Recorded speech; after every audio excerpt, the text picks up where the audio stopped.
Welcome, best and brightest, to How to Plan for Consolidation. My name is Eric Curtis. In this video, we're going to talk about 3 things to consider as you're going into the planning process around mergers, acquisitions, or affiliations, or even strategic partnerships. So the 3 things that you need to consider when entering the planning process is, what does the ideal candidate profile look like? Who are you going after? What do they look like? What are some of the characteristics of the organization?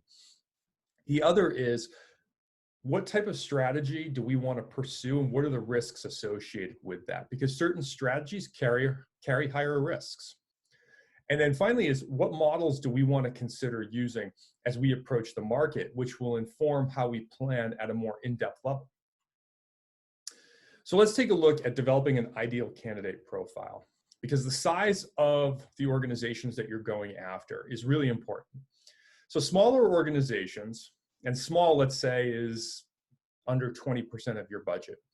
Smaller organizations are going to have less complexity and less leverage in the discussion, but they're also going to afford you the opportunity to move at a much quicker pace through the deal and through the transaction, meaning you can do multiple at once, or you can do one right after another.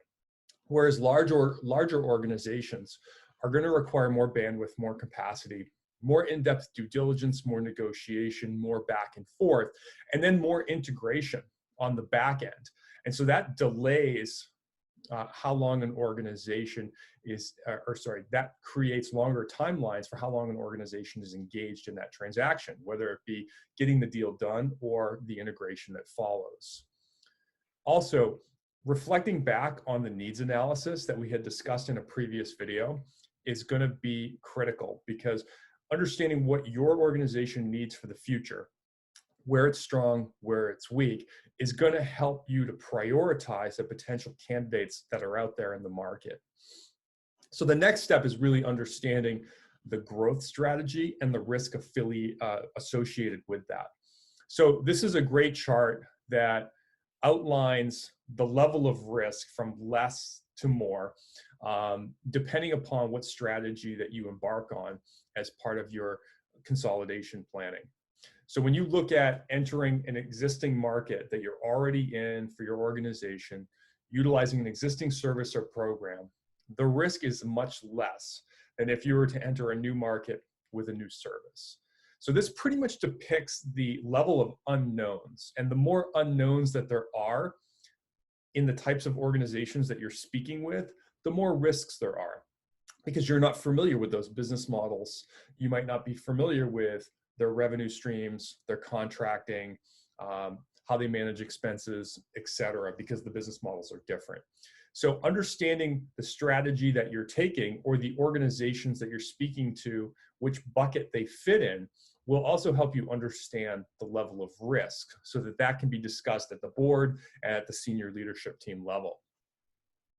So the next step is looking at what models that you want to use in your planning process. And there's different models, and we'll talk about these in much more in depth in other videos. But the 3 models that we're talking about here are joint ventures, affiliations, mergers, and acquisitions. And so when you consider each one of these, there's a level of autonomy that they allow you to maintain or not.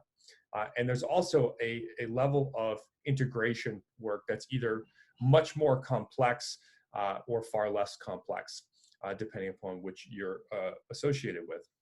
So autonomy is really important. Mergers and acquisitions, when you look at that model as a solution, you're taking 2 organizations, you're merging them together, and there's one coming out after the deal closes, right? So there's really no autonomy there for an organization to protect or to protect its name or to protect its entity. Whereas an affiliation allows you to maintain 2 separate entities where you have brand autonomy, and you can also decide to integrate a few of the functions, perhaps the back office ones, versus fully integrate like a merger and an acquisition. So we'll talk more about these models.